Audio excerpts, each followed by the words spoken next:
अस्सलाम वालेकुम नाज़रीन, मां कलसूम किचन मां तव्हां सां गॾु। अॼु मां तव्हांखे ठाहिणु सेखारे रही आहियां शामी कबाब। हीउ मुंहिंजो गोश्त आहे, तक़रीबन 1.5 किलो आहे। हीउ गाओ गोश्त आहे ऐं हीउ कीमो न आहे, हीउ पंहिंजे हथ सां हाणे एतिरो सन्हो कटियो आहे। हिन में कीमे जी हर भरू ज़रूरत कोन हूंदी आहे। हीउ उभरल 3 अंडा आहिनि, 1 पाउ चणनि जी दाल आहे, 1 ॻड़ी थूम जी आहे ऐं थोरो अदरक जो टुकड़ो आहे कटियल। ये सॼा ई विझबा आहे। सावा धाणा, सावा मिर्च तव्हां ॾिसी सघो था त केतिरा सन्हा कटियल आहिनि ॿई। ऐं हीअ बसर आहिनि ऐं बसर बि तव्हां ॾिसी सघो था केतिरा सन्हड़ा कटियल आहिनि, पर हीअ हथ सां कटणु मुमकिन न आहिनि एतिरा सन्हा।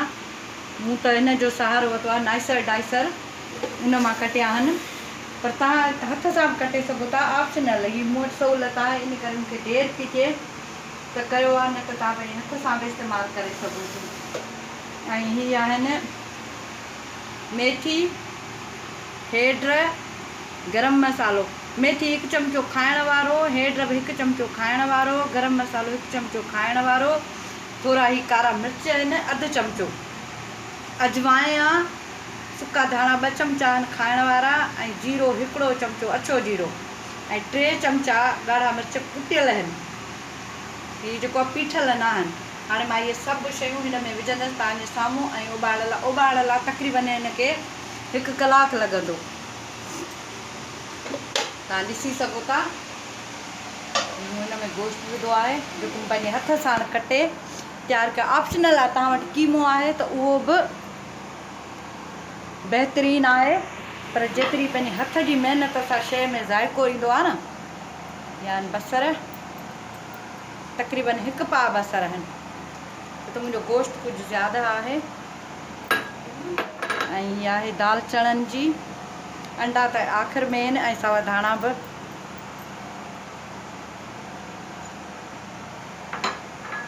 इहा आहे थूम अदरक, इहा साबिती मूं विधी आहे, छो त एंड में गोश्त कुटबो वरी।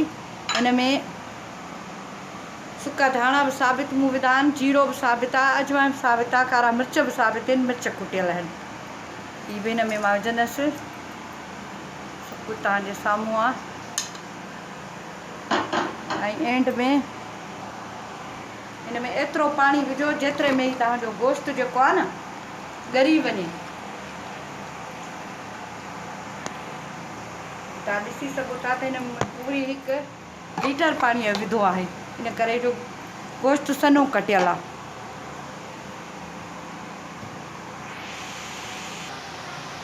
ऐं हाणे मां हिनखे उॿारण लाइ रखां थी। तक़रीबन ही 1 कलाकु जेको उॿरंदो। हाणे थोरी पंहिंजी महिनत कबी त शइ बि सुठी ठहंदी, पंहिंजे हथ जी साफ़ सुथरी हर शइ।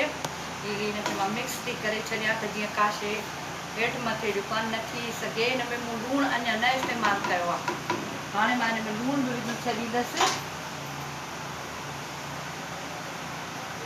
तव्हांजे साम्हूं इहो चमचो वॾो आहे, नंढिड़ो न आहे, इन करे ईअं सम्झो कि 2 चमचा खाइण वारा आहिनि।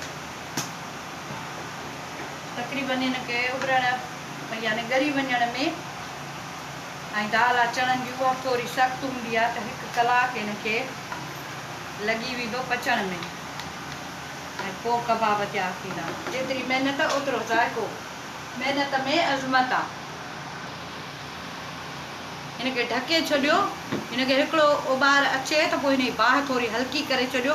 हरू भरू हिनखे घुमाइण जी इन जी ज़रूरत कोन्हे, पची वेंदो त ख़ुदि ई महसूसु थींदो त हीउ पची वियो आहे। बिल्कुलु हिनखे ड्राई करे पोइ लाहिणो पवंदो।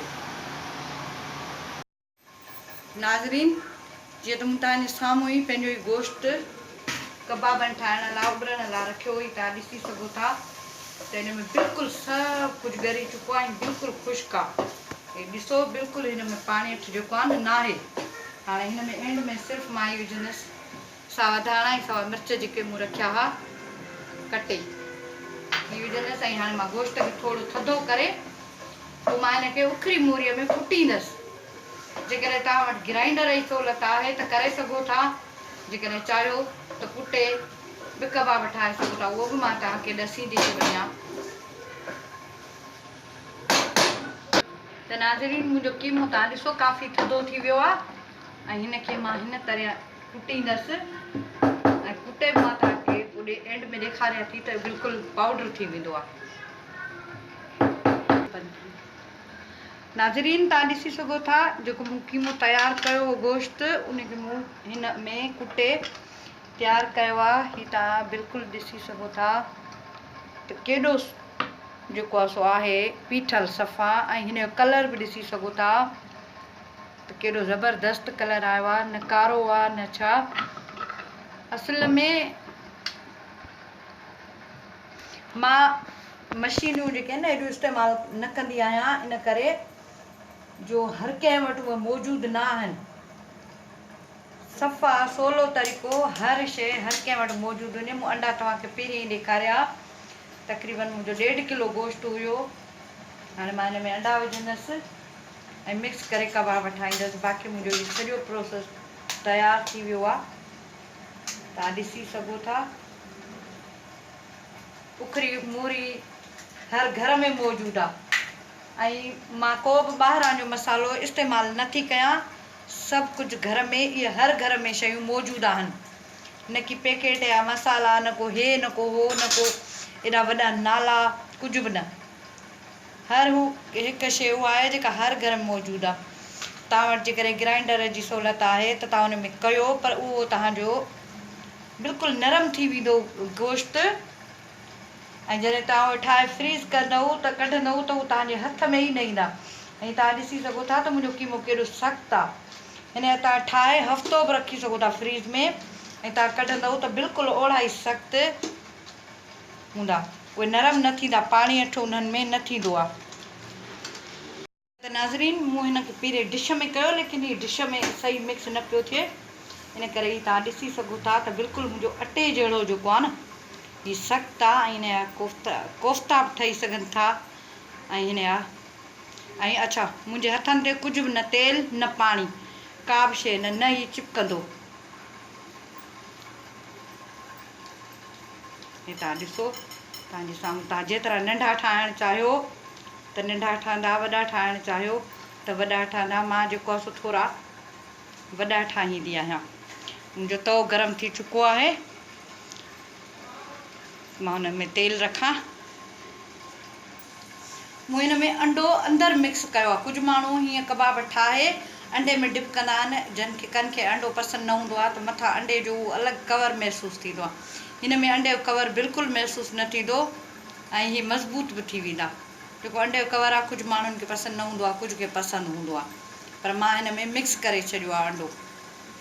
इन करे मुंहिंजो हीअ जेको आहे सो गोश्त बि सही थी वियो, कीमो बि, ऐं जेको आहे सो तव्हां ॾिसी सघो था त हल्के गिह में हल्की बाहि ते हिननि खे, हीअ बिल्कुलु पकल आहिनि, हिननि खे थोरो ई बसि ॿाहिरां फ्राई करिणो आहे,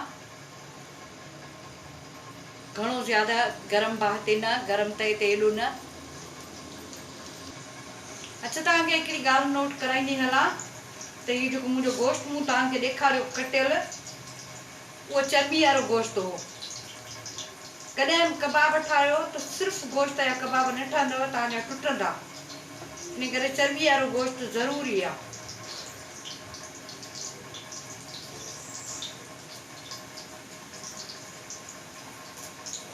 महिनत लॻे थी, करणी थी पए।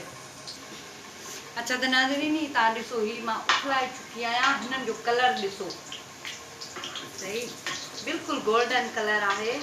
हे ॾिसो, हीअ अञा मूं न पलटियो आहे, हे ॾिसो ठीकु आहे। ऐं ॾिसो त केॾा गोल गोल ऐं सुठा सुठा पची रहिया आहिनि। हीअ तव्हां ज़रूरु ट्राए कजो। पर हिकिड़ी ॻाल्हि ॿुधाईंदी हलां, मूंखे 2 कलाक लॻा आहिनि हिन में। तव्हां इहो न सम्झिजो त हाणे रेसिपी ॾिठी आहे 10 मिंटनि जी त असांखे 2 कलाक कीअं था लॻनि।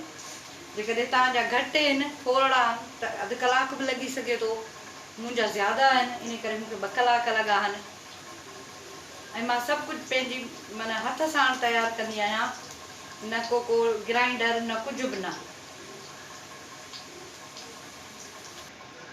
त नाज़रीन मुंहिंजा कबाब तयारु आहिनि, तव्हां ॾिसी सघो था, हिननि जो कलर बि ॾिसी सघो था त बिल्कुलु। ऐं अच्छा मां वॾा वॾा ठाहिया आहिनि, तव्हां इन खां नंढड़ा बि ठाहे सघो था। हिननि जो ॾिसो 2 पासा, हीअ बिल्कुलु केॾा सख़्तु आहिनि, नरम बिल्कुलु न आहिनि। ही हाणे कबाब त तयारु थी विया, पर हाणे तव्हां रुखा त कोन खाईंदव न, इन सां गॾु चटणी रायतो हुजणु खपे, उहो बि तव्हांखे अॼु मां ॿुधाईंदी थी हलां। हा त नाज़रीन, हीअ आहे भुॻल ज़ीरो, अछो जीरो जेको हूंदो आहे न उहो भुॻल आहे, मूं पीसे रखियो आहे। हीअ आहे गिदामड़ीअ जो पाणी, सावा धाणा, सावा मिर्च ऐं 2 ॻड़ियूं थूम जूं आहिनि, दही, हीअ रायतो मसालो आहे। हिते त कराचीअ में आसानीअ सां मिली थो वञे, पर जेकॾहिं तव्हांखे उते नथो मिली सघे ही त तव्हां हिन में फूदनो ऐं सावा मिर्च, सावा धाणा कुटे बि विझी सघो था। हीअ ॾिसो तव्हांजे साम्हूं आहे, हीअ दहीअ जो रायतो तयारु। घणी महिनत जी ज़रूरत न आहे, दही मूं पहिरियों ई फेटी रखी अचां। मुंहिंजी दही मलाईअ वारी आहे, मलाई वारी दही एतिरी खटी न हूंदी आहे, ऐं बहितरीनु रायतो जेको आहे सो थींदो आहे। मूं हिनखे सुठे तरीक़े सां फेटे रखियो आहे, ऐं हाणे मां तव्हांखे ॾसींदसि हीअ बि मां तव्हांखे कुटे ई ॾींदसि, छो त मां ग्राइंडर इस्तेमालु सफ़ा घटि कंदी आहियां, इन करे मूंखे वधीक इहो ई पसंदि आहे त हर शइ पंहिंजी कुटे इस्तेमालु कयां मां। छो त नाज़रीन ही तव्हां ॾिसो, बिल्कुलु मूं हिनखे पीसे ऐं सन्हड़ो, अच्छा हीअ मूं इमली पिसाई, उनखे मूं ॻारे छाणे रखियो आहे, सिर्फ़ु ई पाणी आहे, हिन में का बि गुठली वग़ैरह कुझु बि न, ऐं छाइणु ज़रूरी आहे, कॾहिं कॾहिं हुन में मिटी मिटी महसूसु थींदी आहे। हीअ ख़ासि चटणी अथव कबाबनि जी।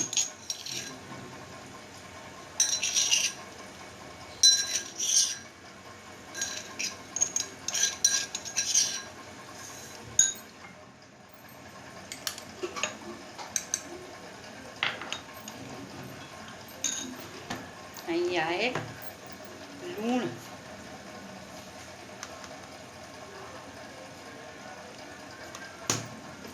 अधु चमिचो आहे नंढो, हीअ तव्हां ॾिसी सघो था, बिल्कुलु हीअं आहे, हीअ सफ़ा पीसियल न हूंदी आहे।